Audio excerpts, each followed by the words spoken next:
जितना आपका शैंक का डायमीटर होगा उतना ही साइज ऑफ रिवेट होगा। ऐसा देखो मैं क्यों आपको टीच कर रहा हूँ, इस पे इतना ज्यादा फोकस क्यों किया। अब देखो यहाँ पे हेड भी है, हेड का डायमीटर आपका ज्यादा होगा शैंक के कंपैरिजन में, ऑब्वियस सी बात है, आपको दिख रहा है तो साफ साफ।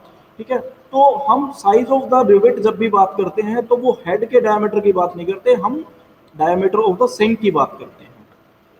ठीक है, तो अब ये जो रिवेट्स हैं ये मार्केट में अलग अलग साइज में अवेलेबल होती हैं, जो कि मैंने आपको डिटेल में बताया था कि 12 से स्टार्ट होती है आपकी। ठीक है, और आपकी 24 26 मतलब इवन नंबर्स में मिलती है आपकी, जैसे 12 14 16 18 20 22 24। ठीक है, तो यहाँ पे देखो हॉट ड्रिवन रिवेट की जब बात करें तो ये सिर्फ इसी साइज में मिलती है आपकी, है ना, डायमीटर अवेलेबल है आपके। तो जनरली जो आपका डायमीटर, लोवेस्ट डायमीटर हम यूज करते हैं स्ट्रक्चरल मेंबर्स के लिए, वो 16 mm का ही यूज करते हैं रिवेट की जब मैं बात करता हूँ। ठीक है, तो अब देखो क्या है कि although it comes in various sizes like 12 to 22 mm। ठीक है, अब हम जो जनरली हॉट ड्रिवन रिवेट्स की बात करते हैं तो 16 18 20 और 22 डायमीटर मिलती है ना।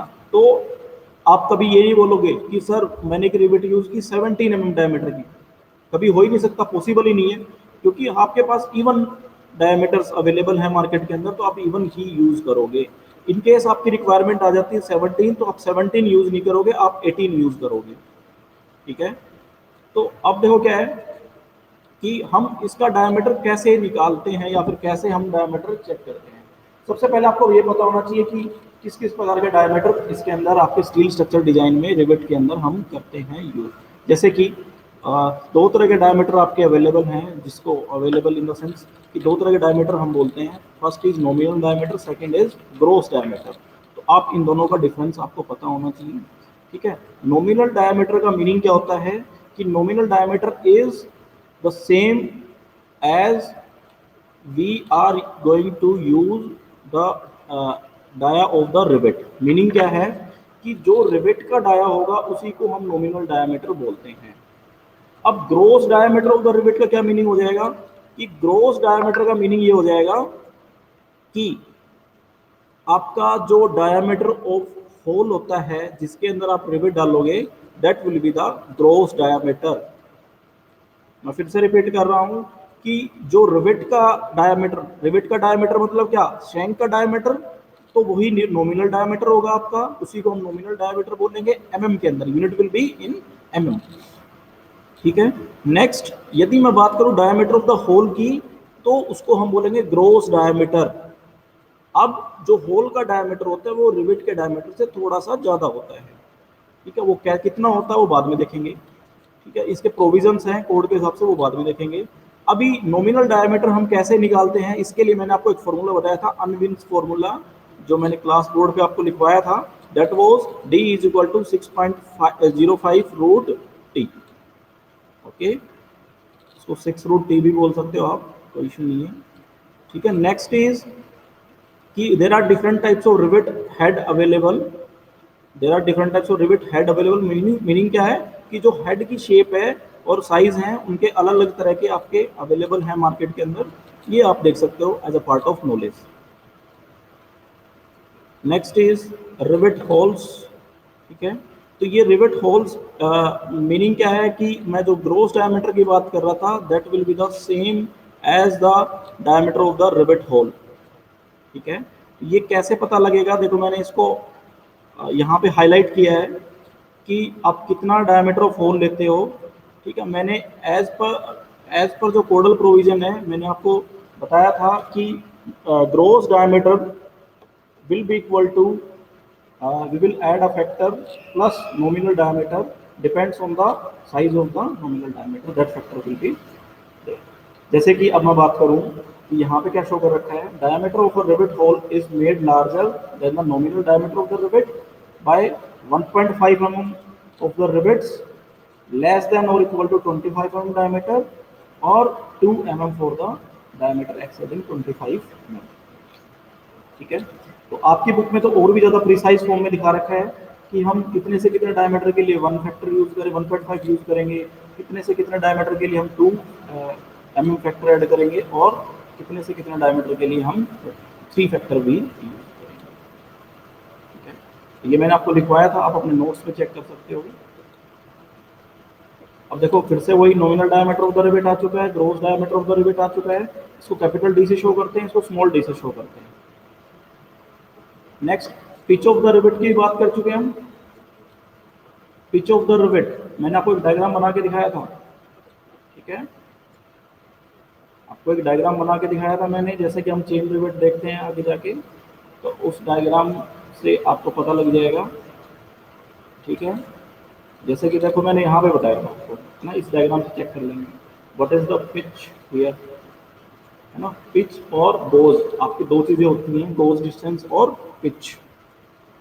ठीक है, क्या कोई बता पाएगा कि what is the difference between pitch and goes? Anyone?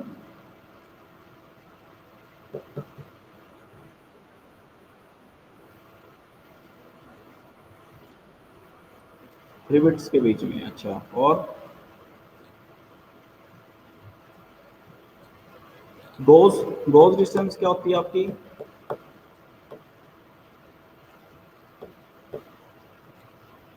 ये देखो आपका डायग्राम है, इसको आप देख के बता सकते हो मेरे को कि what will be the pitch. Pitch show भी कर रखी है यहाँ पे डायरेक्टली आपको।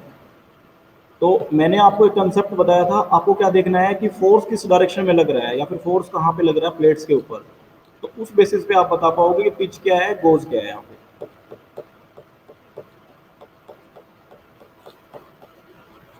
ठीक है, तो हो सकता है देखो यहाँ पे फोर्स आपका दूसरी साइड लग रहा हो, इधर लग रहा है, इधर लग रहा है, किधर लग रहा है फोर्स, आपको पहले फोर्स चेक करना है, फिर उसके बाद आप बता पाओगे। ठीक है, कि आपका पिच कहाँ पे रहेगा और गोज डिस्टेंस कहाँ पे रहेगी। ओके,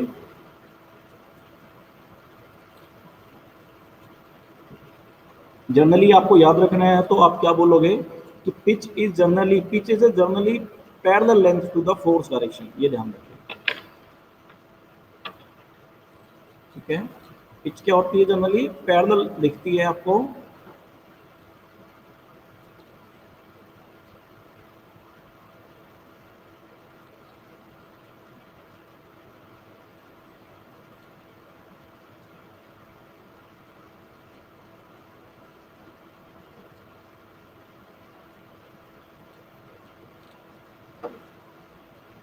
क्या आपको डायग्राम बना के दिखाया जाए?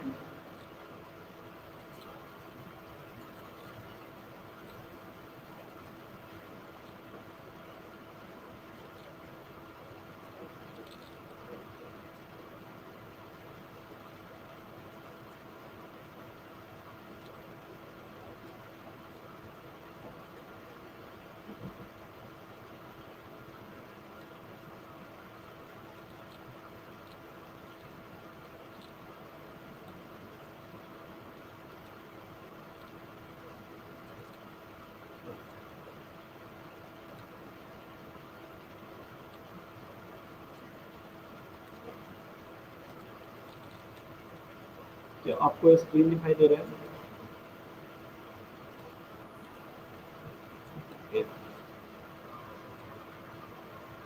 जैसे कि यहाँ पे आपके रिवर्ट्स हैं, यहाँ पे भी आपके रिवर्ट्स हैं, ये भी आपका रिवर्ट है, ये भी आपका रिवर्ट है। मैंने एक बार के लिए चेन रिवर्ट ले लिया है, कि किस तरह की रिवर्ट है ये भी हमें पता होना चाहिए। This is your chain type of reverting. Okay, तो अब जैसे इनके सेंटर से सेंटर हम एक लाइन ड्रॉ करते हैं रिवर्ट से।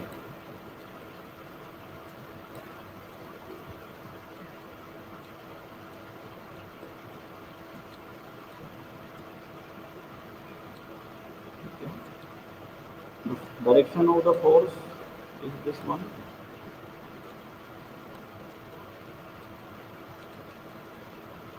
This is force direction. Okay. So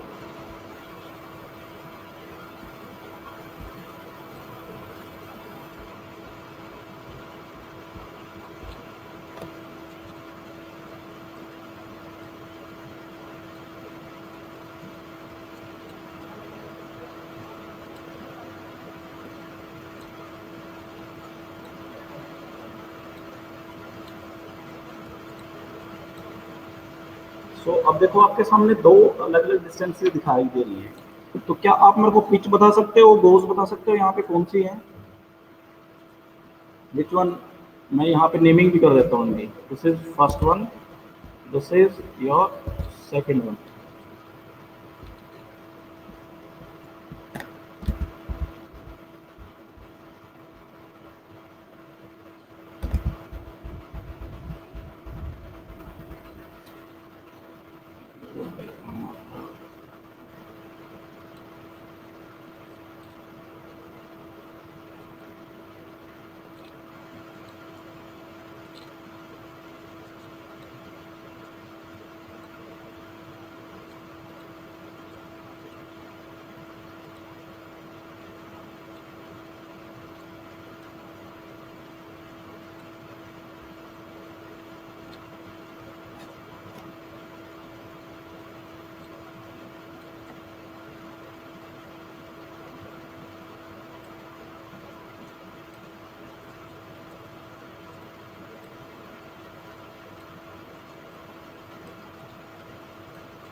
देखो ये ऐसा कुछ डायग्राम मैंने आपको क्लास में बताया था, ठीक है।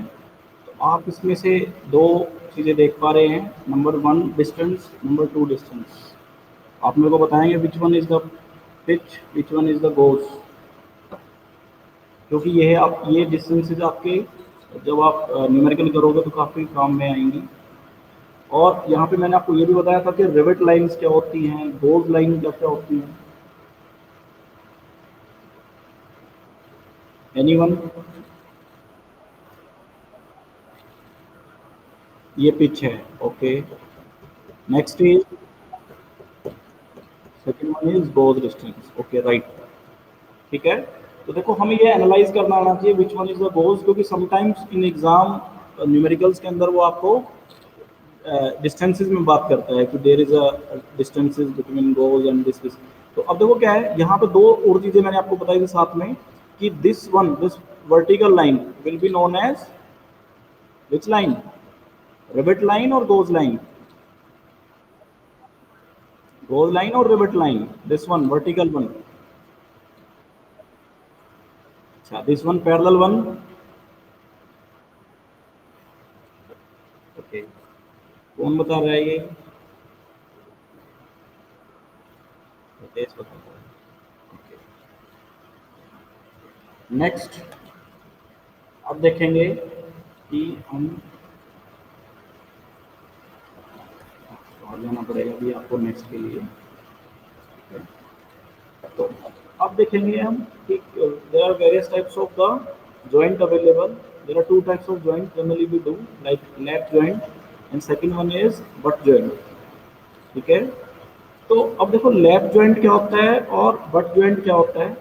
लैप के अंदर तो हम क्या करते हैं कि प्लेट्स को सम वी प्रोवाइड सम ओवरलैप, ये आपको दिख रहा है यहाँ पे देखो ओवरलैप, ठीक है। इस डायग्राम में देखेंगे तो यहाँ पे क्या है, we have given some overlap of both the plates, ठीक है। एक प्लेट देखो आपकी ऊपर आ रही है, एक नीचे आ रही है। अब देखो यहाँ पे मैं आपको एक चीज़ और एक्स्ट्रा बताना चाहूँगा कि देखो मैंने आपको रिवेट का प्रोसेस बताया था कि रिवेटिंग करते कैसे हैं, कि जनरली हम हॉट ड्रिवन रिवेट्स और कोल्ड ड्रिवन रिवेट्स हम देते हैं, वो आपकी शॉप के ऊपर भी करते हैं, एट द साइड भी करते हैं। तो अब मैं हॉट ड्रिवन रिवेट की बात करता हूँ, तो क्या करेंगे, उसको रेड हॉट करेंगे, पहले से होल में डालेंगे, ठीक है। फिर वहाँ पे एक हैमर, उसकी स्पेशल टाइप ऑफ हैमर होता है, ठीक है, उससे उसको हम जैसे ही हैमर से उसको टाइटली पेनिट्रेट करके इसके अंदर डालेंगे और ऊपर से इसको स्ट्राइक करेंगे, तो देखो ऊपर का जो हेड है सेम ऐसा, जैसे इसको उल्टा करके डालेंगे, है ना, नीचे हेड आएगा जो ओरिजिनल हेड होता है स्टार्टिंग में, और ऊपर जैसे उसको हम हैमर से उसको जैसे ही हैमर से उसके ऊपर स्ट्राइक करेंगे तो उसके ऊपर एक हेड और बन जाएगा, ठीक है, जो कि उसका टेल पोर्शन होता है रिवेट का, वो हेड की तरह से काम करेगा और यहाँ पे दोनों के अंदर प्लेट्स को वो टाइट करेगा, ठीक है। तो अब देखो क्या है कि जैसे ही हम यहाँ पे कुछ चीज़ें अब देखेंगे कि देखो अब इनके बीच में आपको प्लेट से बीच में गैप नहीं दिखाई दे रहा आपको कहीं पे भी, है ना, तो ये आपका नहीं होना चाहिए वहाँ पे, ठीक है, ये चीज़ें ध्यान रखेंगे, ठीक है। नेक्स्ट इज कि ये जो रिवेट है आपकी, ये होल को कंप्लीटली फिल करनी चाहिए, है ना, ये भी ध्यान रखेंगे साथ में। तो वो कुछ चीज़ें हैं हम साथ साथ देखेंगे वो, ठीक है। तो second type of joint is your butt joint. अब बट जॉइंट से पहले हम रिवेट जो आपका लैप जॉइंट है उसके अंदर भी आपके अलग तरह के जॉइंटिंग हम लेते हैं, ठीक है। लैप जॉइंट में भी आपको कैसा कैसा होता है, चेन रिवेटेड और जिगजैग रिवेटेड लैप जॉइंट होता है आपका, और उसके अंदर भी आपका सिंगल रिवेट लाइन के साथ होता है, डबल रिवेटिंग भी होती है आपकी, ठीक है। तो जैसे सिंगल का मीनिंग क्या है कि आपका सिंगल सिंगल रिवेट प्रोवाइड करना, देखो जैसे यहाँ पे इस डायग्राम में प्रोवाइड कर रखी है, ठीक है। डबल रिवेटिंग का क्या मीनिंग हो जाता है कि यहाँ पे एक एक रिवेट और आ जाती है बीच में, जैसे यहाँ पे एक रिवेट और आ जाती है, यहाँ पे एक रिवेट और आ जाती है, जैसे मैंने अभी डायग्राम बना के दिखाया। तो अब देखो ये जैसे कि दिखा रखा है यहाँ पे, this one is with 2 rivets, ऐसे यहाँ पे 3 रिवेट्स भी हो सकते हैं, ठीक है। तो as per the number of rivets हम उसको वैसा नाम देते हैं। जिगजैग रिवेटिंग में क्या होता है आपका कि rivets are not in the straight lines और not in the chain format, like देखो यहाँ पे एक रिवेट है, यहाँ पे एक रिवेट है, फिर यहाँ पे एक रिवेट है, ठीक है, एक यहाँ पे रिवेट है। तो अब देखो ये थोड़ा ध्यान देंगे, आपको ऐसा लग रहा हो कि एज पे रिवेट प्रोवाइड कर रखी है, ऐसा नहीं है, इन्होंने कंटिन्यू लाइन शो कर रखी है, ठीक है। तो एज के बिल्कुल ऊपर हम कभी रिवेट प्रोवाइड नहीं करते, we should provide some distance that is known as distance, जिसकी हम पहले बात कर चुके हैं वैसे तो, और भी डिटेल में आप उसके प्रोविजन देखेंगे हम। नेक्स्ट इज बट ज्वाइंट, ठीक है। बट ज्वाइंट में आपका क्या होता है कि plates are put parallel to each other, देखो जहाँ पे आपको दिखाई दे रहा होगा कि जो नीचे की प्लेट है, जहाँ पे मेरा कर्सर है अभी, ठीक है, नीचे जो प्लेट्स हैं, ये नीचे जो प्लेट्स हैं ये आमने सामने रखी जाती हैं, ठीक है। और ऊपर जो प्लेट है इसको हम कवर प्लेट बोलते हैं, इसको हम क्या बोलते हैं, क्या बोलते हैं, ऊपर की प्लेट को हम, जो ये ऊपर प्लेट रखी हुई है छोटी, इसको हम क्या बोलेंगे, एनीवन,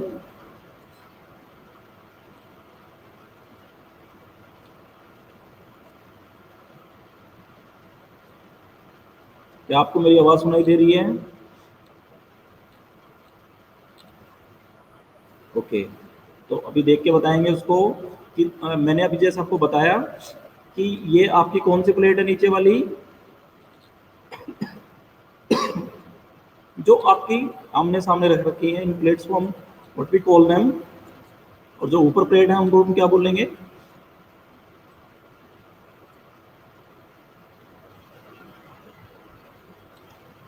चलो मैं फिर से बता रहा हूँ एक बार, दीज प्लेट्स जो ये आपके नीचे आमने सामने रखी है, ठीक है, देखो यहाँ पे एक जॉइंट प्रोवाइड कर रखा है, यहाँ पे जहाँ पे मेरा कर्सर है अभी, तो इन प्लेट को हम मेन प्लेट बोलते हैं, जो ऊपर प्लेट है आपकी इनको हम कवर प्लेट बोलते हैं, ठीक है। तो अब मैं फिर से पूछना चाहूंगा, इसको हम क्या बोलेंगे, ऊपर वाली प्लेट को कवर प्लेट, और नीचे की जो प्लेट है इनको क्या बोलेंगे, ओके। अब आपको आ, अब आपको ये जो डायग्राम है नीचे वाला, ठीक है, इसमें चेक करना है, देखो यहाँ पे जो जॉइंट दिखा रखा है वो कौन सी प्लेट है, अब ये जिस पे कर्सर है मेरा अभी, ये प्लेट कौन सी है, ओके, दिस वन, ऊपर और जो नीचे आ रही है ये, ओके। तो अब देखो यहाँ से पे नोटिस करने वाली बात क्या है कि यहाँ पे हमने सिंगल कवर प्रोवाइड कर रखा है, यहाँ पे हमने डबल कवर प्रोवाइड कर रखा है, ठीक है। तो ऐसे ही इसकी नॉमिनेशन हम कर देंगे कि डबल कवर और सिंगल कवर, बट ज्वाइंट के अंदर अब क्या आ जाएगा, सिंगल कवर के साथ आपका बट ज्वाइंट है, और देखो यहाँ पे लिखा रखा है single cover but joint and double cover but joint. अब सिंगल कवर के अंदर भी सिंगल रिवेटिंग करोगे तो उसको बोल देंगे, मतलब सिंगल रिवेटिंग का मतलब क्या है, एक एक रिवेट आपने प्रोवाइड कर रखी है, ठीक है, और यदि आपने ज़्यादा रिवेट प्रोवाइड करें, जैसे डबल दो रिवेट प्रोवाइड करोगे तो आप उसको डबल रिवेटेड बोल दोगे, ठीक है, और ज़्यादा करोगे तो उस हिसाब से आप ट्रिपल वगैरह जो भी आप उसको आगे ऐड कर दोगे। नेक्स्ट, अब देखो क्या है, डबल कवर के अंदर जैसे कि हम चेन फॉर्मेट में डालेंगे तो उसको चेन रिवेटिंग बोल देंगे, और जिगजैग फॉर्मेटिंग में डालेंगे तो जिगजैग बोल देंगे, और डायमंड रिवेटिंग डालेंगे तो उसको हम डायमंड बोल देंगे। शेप पे डिपेंड करेगा कि हमने किस तरह का शेप लिया, क्योंकि अब वो यहाँ पे इसका प्लान डायग्राम नहीं है, तो नहीं तो आपको क्लियर हो जाता। जैसे कि यहाँ पे प्लान डायग्राम है, देखो इसमें जैसे जिगजैग है यहाँ पे, तो ऐसे ही डायमंड की शेप भी बनती है ना, तो उसको हम बोल देते हैं डायमंड रिवेटिंग। तो ये सारी चीजें आपको पता होनी चाहिए। अभी यहाँ तक कोई डाउट है आपको तो पूछ सकते हो, ठीक है। ये as a part of revision ही चल रहा है, और नेक्स्ट क्लास से मैं कोई रिवीजन नहीं करूंगा, तो I will ask 1 or 2 question in the starting of the class from the previous classes, okay. So after that we will start from next lecture, है ना। ऐसे तो फिर आपको बार बार रिवीजन करवा ही नहीं सकते ना, अभी तो काफी गैप हो गया था बीच में, तो मैंने रिवीजन करवा दिया। तो अब देखो क्या है कि हम failure of the rivet joint की बात करते हैं, ठीक है। तो हम फेलियर क्यों पढ़ रहे हैं, क्योंकि देखो हम जब ज्वाइंट को डिजाइन करेंगे तो हमें पहले ये पता होना चाहिए कि ज्वाइंट आपको कैसे कैसे फेल कर सकते हैं, या फिर किस किस फॉर्म में फेल करते हैं। फिर हम उसी फेलियर के बेसिस पे हम डिजाइन करेंगे उस ज्वाइंट को, ठीक है, उसी बेसिस पे डिजाइन करेंगे। इससे पहले हमें उसकी एनालिसिस अच्छे से हो कि किस किस तरह के फेलियर होते हैं, ठीक है। तो जैसे सबसे पहले आपका shear failure of the rivets. देखो अब दो ही चीजें हैं, देखो देखो याद रख, as a part of memory आपको कैसे याद रखना पड़ेगा कि हमारे पास दो चीजें हैं, यहाँ पे रिवेट है और आपकी प्लेट्स होती हैं, मेटल प्लेट्स जिनको आप ज्वाइन करते हो, ठीक है। तो दो ही चीज मिलेंगी आपको, रिवेट एंड प्लेट्स। तो अब फेलियर जो जो रिवेट में फेलियर होंगे that will become, that will also be under consideration, और जो आपके प्लेट के अंदर फेलियर होंगे उनको भी हम कंसिडरेशन में लेंगे। तो देखो रिवेट के अंदर कौन कौन से फेलियर यहाँ पे दिखा रखे हैं आपके, कि first one is shear failure, second is bearing failure of the rivets. फिर प्लेट्स की बात करें तो tearing failure, shear failure of the plate also, bearing failure of the plate also, और ये splitting cracking and failure of the plates at the edges also, है ना। तो इसमें से कुछ तो ऐसे हैं कि जिनको हम एज डिस्टेंस प्रोवाइड करते हैं प्रॉपर। जैसे कि एज डिस्टेंस का मीनिंग क्या है कि अब देखो यहाँ पे मैंने रिवेट, इस डायग्राम में देखेंगे एक बार, है ना, इसी डायग्राम में जहाँ पे मैंने इसको, जहाँ पे मेरा कर्सर है आपको दिखाई दे रहा होगा। तो अब देखो क्या है कि यहाँ पे जैसे ये रिवेट यहाँ पे दे रखा मैंने, और ये आपका यदि मैं यहाँ ना देकर बिल्कुल इसके एज पे देता, तो एज की वजह से जो फेलियर हो सकते हैं उसके चांसेस ज़्यादा होते हैं, ठीक है। और यदि मैं इसको कुछ डिस्टेंस, ये जैसे कि यहाँ पे डिस्टेंस प्रोवाइड कर रखी है इसके सेंटर से लेके और यहाँ तक एज तक की कुछ डिस्टेंस यदि प्रोवाइड करते हैं, तो उसको बोलते हैं मिनिमम एज डिस्टेंस प्रोवाइड करना, या फिर सुटेबल एज डिस्टेंस प्रोवाइड करना। उसके लिए हमें कोड में प्रोविजन दे रखा है, तो प्रोविजन हम आगे देखेंगे, और उस हिसाब से यदि मैं डाल दूंगा तो ये देखो जो फेलियर हैं एज की वजह से जो फेलियर होते हैं वो नहीं होंगे। तो हम एक एक करके सारे फेलियर्स देखते हैं और फिर उनके डिजाइन में उनको यूज करना सीखते हैं। सबसे पहले जैसे देखो कि severe failure of the rivet, तो आपको डायग्राम दिखाई दे रहा है यहाँ पे, ठीक है। ये डायग्राम किस चीज का है, shear failure of the rivet का। तो अब इसको यदि आप as a part of English आप पढ़ना चाहो इसको, plates are riveted together and subjected to tensile loads may result in the shear of the rivet. तो अब देखो क्या है, यदि यहाँ पे टेंसाइल फोर्सेस लगता है, जो कि मोस्टली आपका टेंसाइल फोर्सेस ही लगेगा इसके अंदर, ठीक है।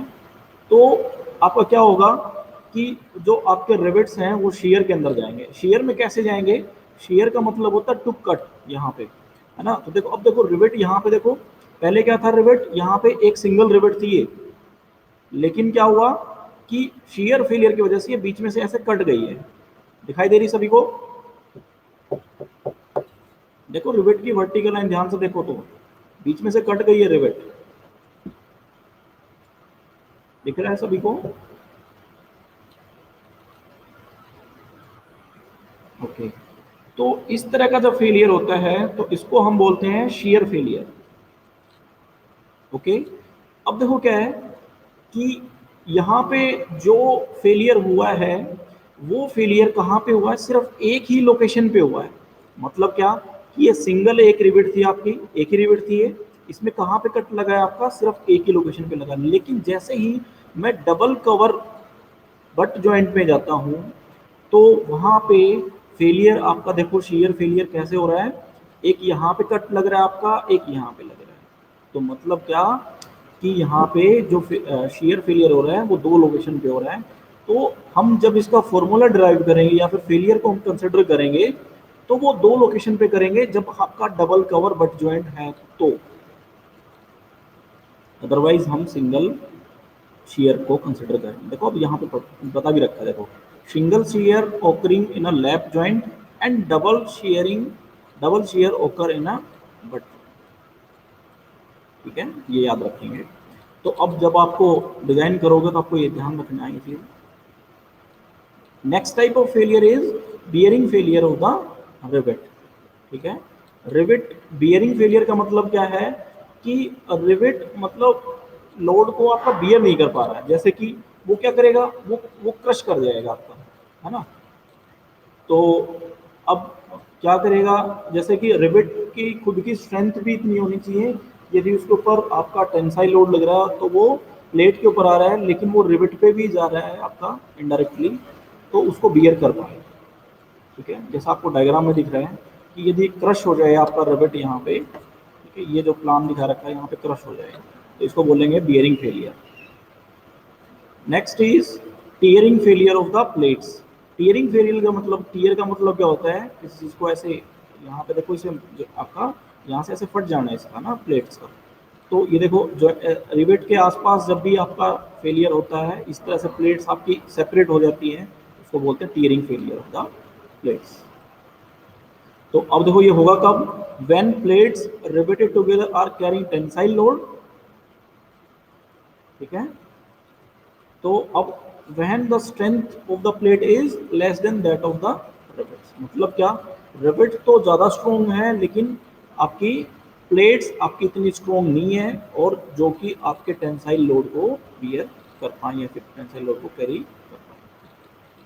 ठीक है, और बियरिंग में क्या होगा, आपका प्लेट तो स्ट्रॉन्ग है और आपका रिवेट आपका उतना स्ट्रॉन्ग नहीं था, तो वो आपका रिवेट वहाँ पे फेल कर जाएगा, यहाँ पे प्लेट क्लियर कर जाएगा। तो देखो रिवेट के अंदर भी शेयर फेलियर होता है।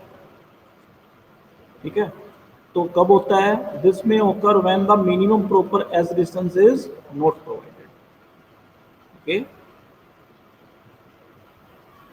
एज डिस्टेंस नहीं प्रोवाइड करेंगे तो शेयर फेलियर ऑफ प्लेट हो जाएगा आपका। तो यहाँ पे क्या करेंगे, हम प्रॉपर एज डिस्टेंस प्रोवाइड कर देंगे। ठीक है, तो ये फेलियर हट जाएगा।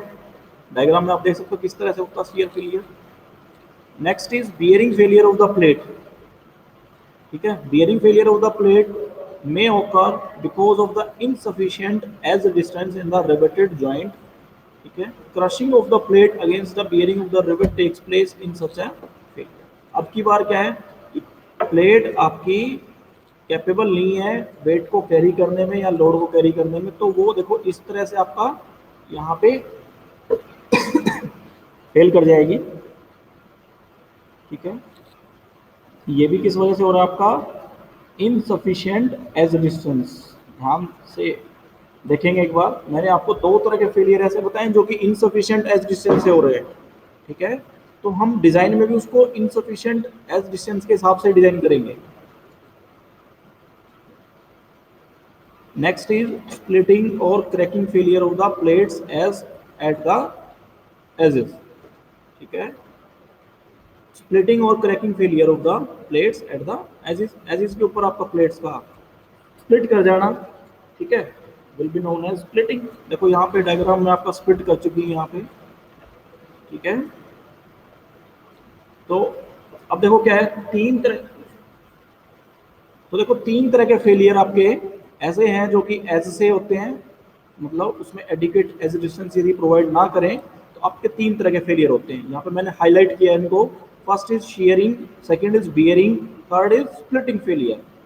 तो अब देखो क्या मीनिंग निकला यहाँ पे, मेन बात जो यहाँ से कंक्लूजन निकल के आया वो निकल के आया कि इन तीनों को तो हम ओवरकम कर सकते हैं by providing the proper edge distance. मैं फिर से रिपीट कर रहा हूं मेरी बात कि शेयरिंग, बियरिंग और splitting failure of the plate को हम ओवरकम कर सकते हैं by providing the proper edge distance.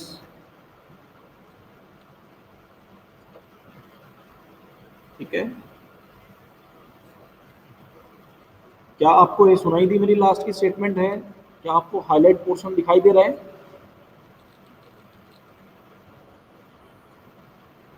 फिर से रिपीट करूं मैं, कोई डाउट है तो? एनीवन? आपकी आवाज थोड़ी कम आ रही है, बोलेंगे? हेलो। देखो क्या है कि हमने total 6 types of failure study की है। देखो 1.7 से स्टार्ट कर रहा हूं मैं। 1.7 टॉपिक क्या था आपका कि 1.7 was failure of the rivets. There are total 6 types of failure. 1, 2, 3, 4, 5, 6. First one was shear failure of the rivet. Second was bearing failure of the rivet. Third was tearing failure of the plates. And fourth is shear failure of the plate, bearing failure of the plate और splitting failure of the plates at the edges. ये proper as के ऊपर बात कर रहे हैं। तो देखो इन 6 में से 3 फेलियर ऐसे हैं जो कि इनएडिक्वेट या फिर इम्प्रॉपर एज डिस्टेंस की वजह से होते हैं। कौन कौन से हैं ये मैंने हाईलाइट किया यहाँ पे, दिख रहे हैं सभी को? ठीक है, तो मीनिंग क्या, देखो इन तीनों फेलियर को तो मैं ओवरकम करने का मतलब होता है इन तीनों फेलियर से बच सकता हूँ, या फिर इनको इनको सुपर पावर मतलब मैं इनको रोक सकता हूँ कि कैसे रोक सकता हूँ, यदि मैं प्रॉपर एज डिस्टेंस प्रोवाइड कर दूं तो, है ना। जो मेन कारण हमें पता है इसका और मैं वही आपका रिमूव कर दूं तो आपका शीयर बियर और स्प्लिटिंग फेलियर आपका हट जाएगा। ठीक है, अब बचते हैं 3 फेलियर और। ठीक है, मैं आपको साथ साथ डिजाइन का जो मेन स्ट्रेटजी है वो भी बता रहा हूँ। समझ में आई मेरी बात? मैं आपको क्या कंक्लूजन पे लेके जा रहा हूँ। ठीक है, तो अब देखो फर्स्ट जो 3 हैं उनके लिए हम क्या करेंगे, डिजाइन अलग से करेंगे, और ये जो 4, 5th और 6th है इसमें हम प्रॉपर एज डिस्टेंस प्रोवाइड कर देंगे बस। तो हमारे 6 के 6 फेलियर आपके हट जाएंगे। अभी क्लियर है बात?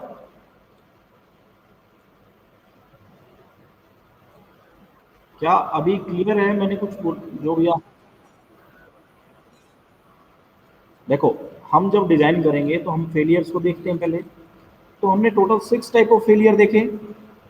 अब 6 टाइप ऑफ द फेलियर में 3 ऐसे हैं कि जो एज डिस्टेंस की वजह से होते हैं, तो हम वहां पे प्रॉपर एज डिस्टेंस दे देंगे। अब वो प्रॉपर एज डिस्टेंस देने से क्या हो जाएगा कि वो तीनों फेलियर हट जाएंगे। तो तीनों फेलियर कौन कौन से हट जाएंगे? 4th, 5th एंड 6th, जो मैंने हाईलाइट कर रखा है। ठीक है, नेक्स्ट जो 3 फेलियर बचते हैं, फर्स्ट, सेकंड और थर्ड, उनके लिए हम अलग से डिजाइन करेंगे, शेयरिंग में, बेयरिंग में और टीयरिंग में। तो आपका 6 के 6 फेलियर हम हटा सकते हैं इस तरह से। तो आगे जब हम न्यूमेरिकल करेंगे तो हमें वो इस तरह से चेक करना पड़ेगा। देखते हैं कैसे करेंगे। अभी क्लियर है?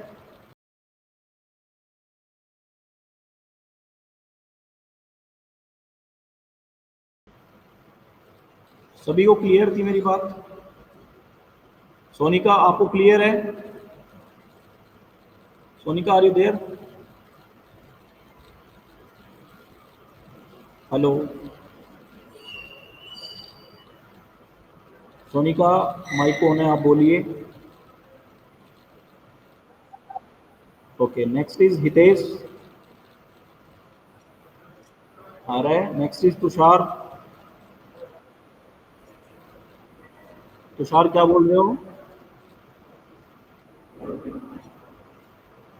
विक्रम। ओके विक्रम। ओके, तो अब देखो हम इन 6 टाइप ऑफ फेलियर को यदि रिमूव कर देते हैं तो हमारा एक रिवेट करेक्शन अच्छे से डिजाइन हो जाएगा। ठीक है, देखते हैं आगे। अभी हम अटेंडेंस का प्रोविजन देखेंगे एक बार। ठीक है, इसके अंदर अटेंडेंस का प्रोविजन कैसे है? क्या आपके पास कोई ऑप्शन आ रहा है अटेंडेंस मार्क करने का इसके अंदर? एक ही बच्चा बोलेगा एक बार में ना?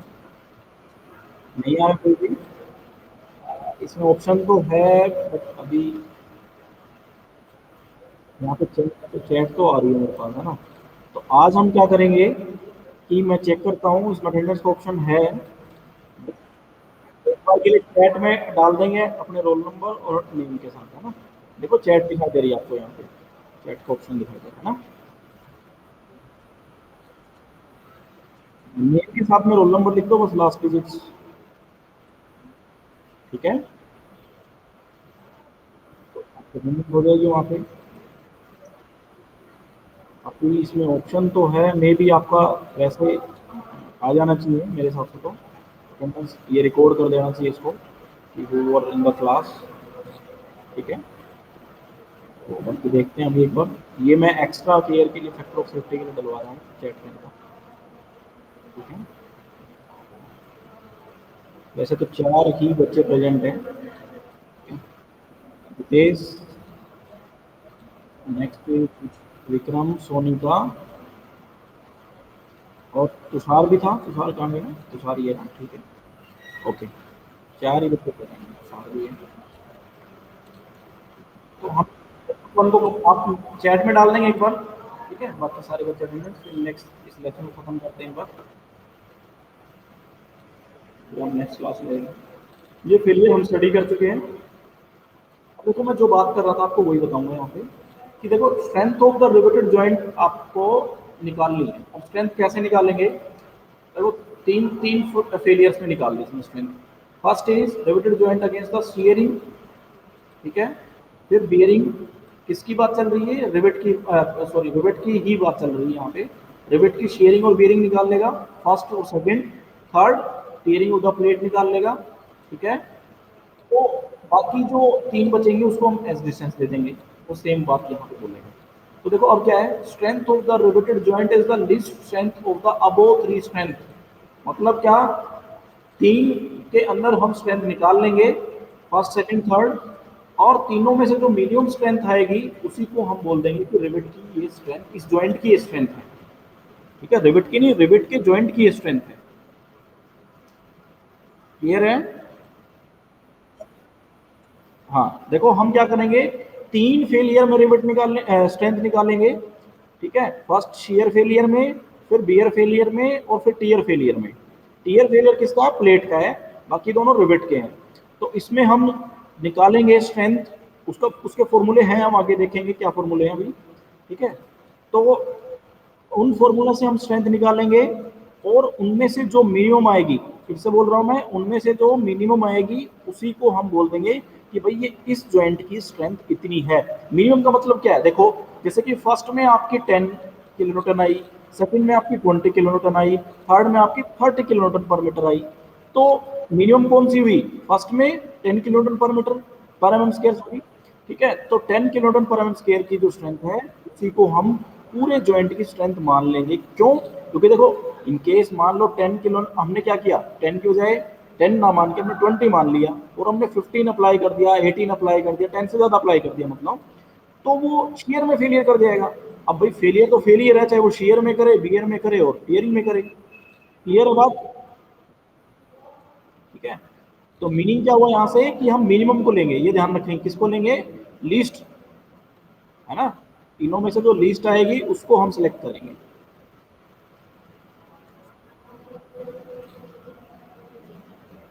नेक्स्ट इज कि अब देखो, strength of the riveted joint against sharing of the rivet.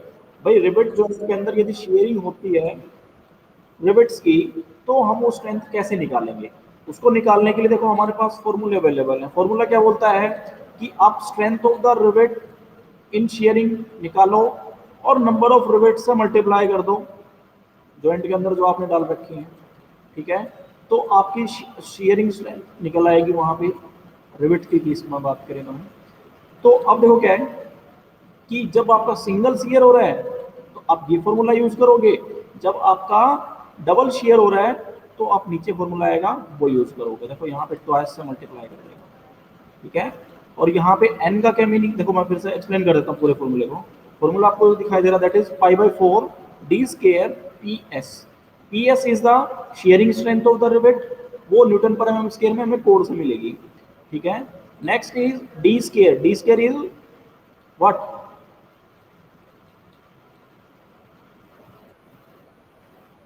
D square is the dia of the rivet, ठीक है।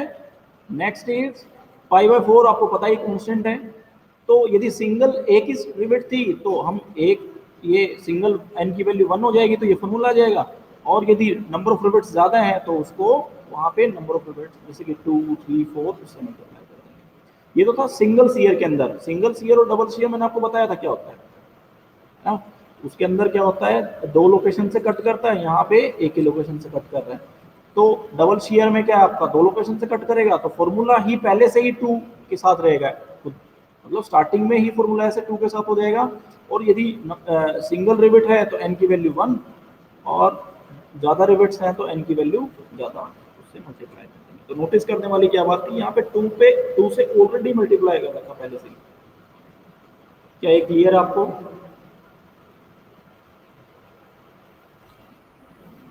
ठीक है, ये देखो इनका टर्म्स का मीनिंग दे रखा है, n is the number of rivets, d is the gross diameter of the rivet, m maximum permissible shear stress.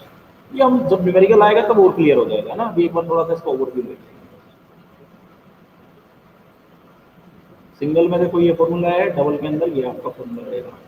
ठीक है, ये चैप्टर आप डाउनलोड कर सकते हो as it is for your study purpose. ठीक है, आप एप्लीकेशन से डायरेक्ट डाउनलोड कर सकते हो, आपको मिल जाएंगे डॉक्यूमेंट्स में जाके, डॉक्यूमेंट्स में जाएंगे तब मिलेंगे। Next is strength of the riveted joint against the bearing of the rivets. Bearing की बात करते तो क्या आ जाएगा, strength of the rivet in bearing into number of rivets on each side of the joint. तो बियरिंग में strength कैसे निकलेगी भाई, बियरिंग में स्ट्रेंथ ऐसे निकलेगी, देखो in case of lap joint the strength of one rivet is diameter of the rivet into thickness of the plate into bearing strength. ये आपको कोड से मिलेगी, पीबी जनरली जैसे कि 100, 80 ऐसे कुछ वैल्यू मिलती है इसकी, 300 है ना। ये कुछ वैल्यूज हैं, वो कोड में आपको बताया जाएगा कितनी आएंगी। ठीक है, यहाँ से हम ये स्ट्रेंथ नहीं देखेंगे, ये कोड से देखेंगे है ना। यहाँ पे एक एवरेज दे रखा है, ये नहीं देखेंगे। देखो यहाँ पे यदि आपकी रिवेट्स एक्सटेंड मतलब ज़्यादा हो जाते हैं एक से, तो हम उसको n से भी मल्टीप्लाई कर देंगे साथ में। ऊपर सी बात है, जब एक रिवेट की ये स्ट्रेंथ है तो रिवेट्स नंबर ऑफ रिवेट ज़्यादा हो जाएंगे तो स्ट्रेंथ इतनी हो जाएगी, है ना। Next is strength of the plate in tearing. Tearing की बात करें, टीयरिंग का मतलब क्या है कि प्लेट का बीच में से टीयर हो जाना, फट जाना उसका। तो उसमें क्या है कि इसमें देखो फॉर्मूला क्या है आपका, रेजिस्टिंग सेक्शन, कितना रेजिस्टिंग सेक्शन हमारे पास अवेलेबल है into tearing strength of the plate. तो रेजिस्टिंग सेक्शन क्या क्या मीनिंग है यहाँ पे कि देखो होगा क्या कि जैसे आपकी प्लेट है, फॉर एग्जाम्पल मैं यहाँ पे आपको करके बताता हूँ डायग्राम से। अभी आपको व्हाइट बोर्ड दिखाई देगा यहाँ पे, ठीक है। तो देखो क्या है कि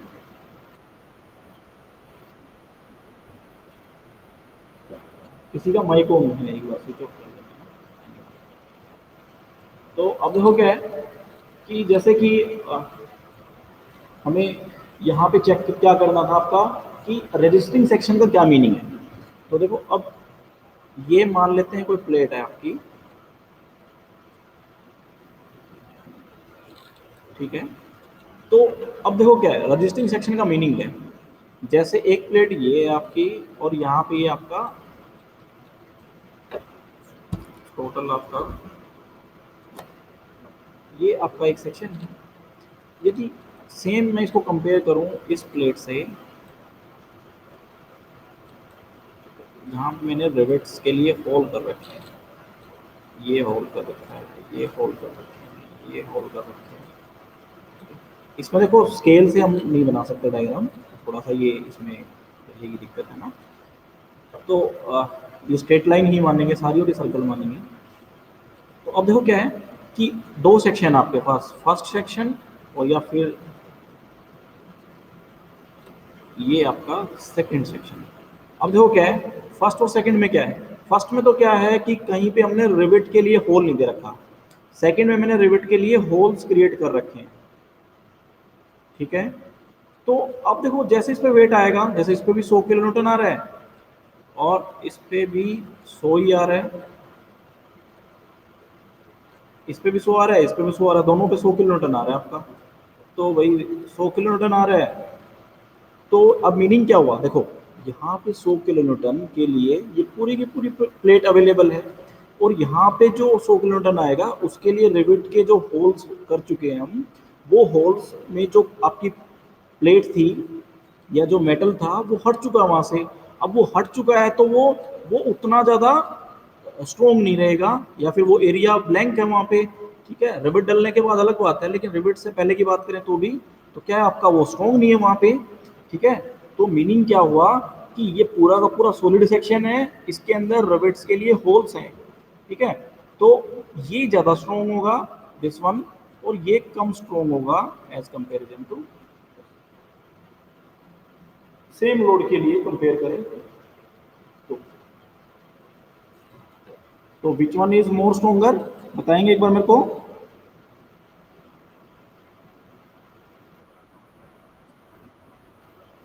जिसमें सिंगल नहीं बोलेंगे, वो मैंने रिवेट नहीं वहां पे, ये रिवेट नहीं है यहाँ।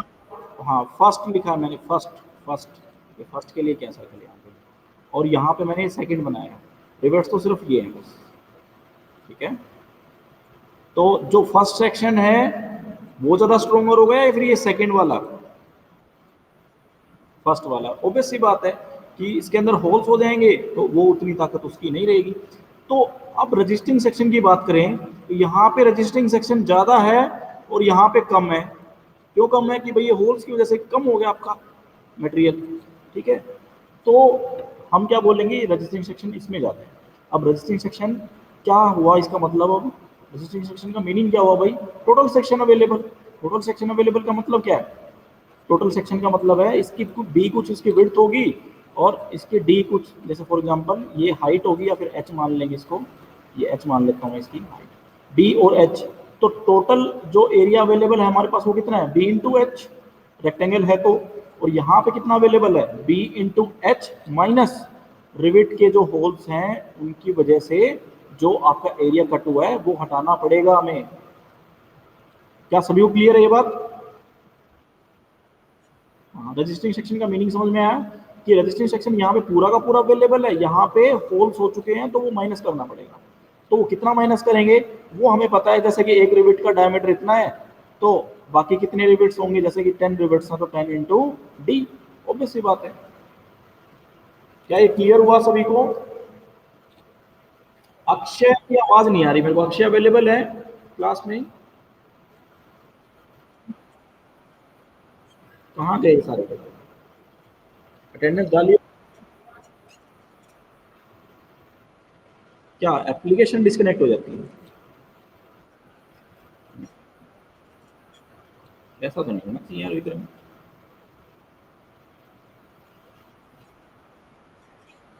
हाँ, नेटवर्क प्रॉब्लम। और अभी सोनी का फिर से ऐड हुई है,